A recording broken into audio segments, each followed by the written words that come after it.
안녕하십니까. 진세골 사랑의 집 이사장 주수일입니다. 지난주에는 가정의 지도자인 남편이 어떻게 가정을 이끌어 나가야 되는가 하는 지도의 올바른 개념에 대해서 말씀을 드렸습니다. 그런데 이 남편의 책임 못지않게 중요한 것이 하나 더 있는데 그것은 바로 아내의 역할입니다. 그래서 오늘 여기서는 이 아내의 역할에 대해서 말씀을 드리겠습니다. 가정에서 아내의 역할은 남편의 지도에 복종하여 가정을 이끌어 나가는 것입니다. 에베소 5장 22절을 보면 아내들이여 남편에게 복종하기를 주께 하듯 하라. 이는 남편의 아내의 머리됨이 주께서 교회의 머리됨과 같음이니 그가 친히 몸의 구주시니라 하는 말씀이 있습니다. 이 말씀을 보면 가정에서 남편은 머리이고 아내는 몸인 것입니다.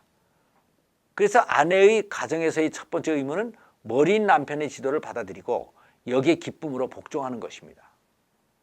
야구에서 보면 피처와 캐처라는 포지션이 있습니다. 그래서 피처가 공을 던지면 캐처가 잘 받아야 됩니다. 그런데 이 포지션은 그 사람의 역할을 말하는 것이지 우열을 말하는 것이 아닙니다. 그래서 캐처가 나는 왜 공을 받기만 하느냐 하고 불평을 한다면 이것은 넌센스입니다.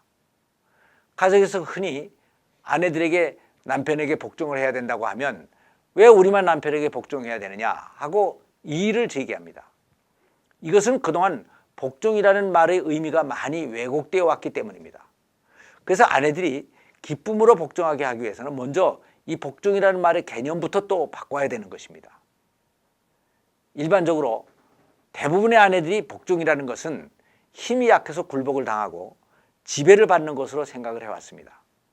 그러나 성경적인 의미에서의 복종은 굴복을 당하고 자기를 포기하는 것이 아니고 하나됨을 기뻐하시는 하나님의 뜻을 따르는 것이고 힘이 약해서 굴복당하는 것이 아니고 충성을 다하는 것이고 억제를 당하고 위축되는 것이 아니고 스스로를 절제하는 것이고 열등해서 아첨하는 것이 아니고 소신을 가지고 적응하는 것이고 또 뺏기는 것이 아니고 유연하게 양보를 하는 것입니다. 복종의 개념을 이렇게 바꾼다면 아내들이 남편에게 복종하는 것이 그렇게 힘들지가 않을 것입니다. 그런데 아내들은 이렇게 복종을 해야 되는 성경적인 이유가 하나 더 있습니다. 그것은 하나님은 만물을 창조하실 때 지도자의 권위와 그 권위에 복종하는 것으로 창조의 질서를 세우시고 만물이 하나됨을 이루게 하셨다는 것입니다. 그래서 하나님께서는 인간에 대해서 권위를 가지고 계시고 인간은 만물에 대해서 권위를 가지고 있고 남편은 아내에 대해서 부모는 자녀에 대해서 지배자는 피지배자에 대해서 권위를 가지고 있습니다. 그래서 피지도자는 이 권위를 인정하고 여기에 기쁨으로 복종함으로써 하나님의 뜻을 이루고 그 속에서 자신의 행복도 보장받게 돼 있는 것입니다. 그래서 아내가 남편에게 복종하는 것은 단순히 남편에게만 복종하는 것이 아니고 하나님의 창조의 질서에 복종하는 것입니다. 그래서 하나님께서 창조한 이 세계에서 이러한 원리 외에 다른 방법으로 아내들이 행복해지는 길은 없습니다. 그러나 실제 생활 속에서 복종한다는 것이 그렇게 쉬운 일이 절대로 아닙니다. 그래서 여기서는 아내들이 어떻게 복종할 수 있는가 하는 문제에 대해서 한번 생각을 해보겠습니다. 진정한 복종은 자신을 하나님께 맡기는 신뢰를 통해서만 이루어질 수가 있습니다. 베드로전서 2장 23절 이하를 보면 욕받으시되 욕하지 아니하시고 고난을 받으시되 위협하지 아니하시고 오직 공의로 심판하시는 자에게 부탁하시며 친히 나무에 달려 그 몸으로 우리의 죄를 담당하셨으니 이는 우리로 죄에 대해서 죽고 의에 대하여 살게 하려 하심이라 라고 하는 말씀이 있습니다. 이 말씀을 보면 예수님께서 하나님께서 공의로 심판하실 것을 믿고 신뢰했기 때문에 그분에게 모든 것을 맡기고 복종하실 수가 있으셨습니다. 그래서 아내들도 하나님의 공의와 능력을 믿고 남편에게 복종을 해야 되는 것입니다. 그리고 아내가 남편에게 복종하는 것은 남편이 꼭 옳기 때문에 복종하는 것이 아닙니다. 그가 옳지 않아도 하나님께서 남편을 통하여 무엇인가를 이루려고 하시는 뜻이 있다는 것을 믿기 때문에 복종하는 것입니다. 그리고 베드로전서 3장 1절 이하를 보면 아내된 자들아 자기 남편에게 순복하라.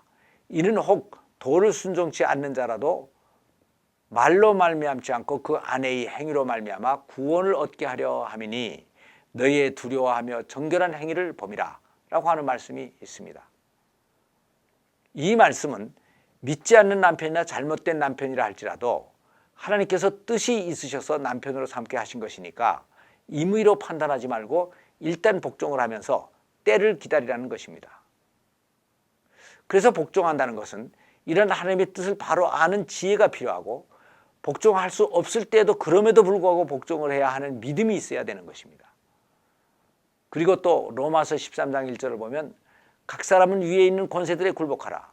권세는 하나님께로부터 나지 않음이 없나니 모든 권세는 다 하나님이 정하신 바라 하는 말씀이 있습니다.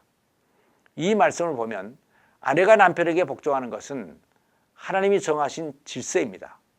그래서 아내가 남편에게 복종하는 것은 하나님께 복종하는 것이 되는 것입니다. 그리고 아내들만 남편에게 복종할 책임이 있는 것이 아닙니다. 남편들도 하나님께 복종할 책임이 있고 모든 인간들은 하나님께 복종해야 되고 자연 만물은 인간에게 복종하는 의무가 있고 자녀들은 부모에게 복종하는 의무가 있고 종들은 상전에게 복종하는 의무가 있는 것입니다. 그러므로 지도와 복종이라는 것은 창조주인 하나님의 뜻을 이 땅 위에 이루는 절대적인 질서인 것입니다. 성경의 히라보 원문에는 복종이 후포타소라는 말로 되어 있습니다. 그런데 후포라는 말은 아래라는 말이고 타소라는 말은 전체를 하나로 조화를 이루게 하기 위하여 적극적으로 협조한다는 뜻이 있는 것입니다. 그리고 다음 아내가 남편에게 복종해야 할 또 다른 이유는 아내의 수준 높은 행복감은 바로 이 복종하는 삶 속에서 얻어지기 때문입니다. 그리고 또 자녀들은 어머니가 아버지의 복종하는 것을 보면서 복종이 무엇인가 하는 것을 배우게 되는데 어머니로부터 이러한 복종을 배울 수가 없으면 결국은 불효자식이 될 수밖에 없습니다. 그러니까 아내가 남편에게 복종하는 것은 자녀들에게 복종을 가르치는 최선의 방법이 됩니다. 아내가 남편에게 복종하면 집안이 하나됨을 이루고 자녀들은 이것을 보면서 부모에게 복종하게 될 테니까 온 집안이 화목해지고 아내 자신도 여기에 보람과 행복을 찾게 되는 것입니다. 이것이 바로 하나님께서 현숙한 아내들을 위하여 예비해 놓으신 수준 높은 행복인 것입니다. 감사합니다.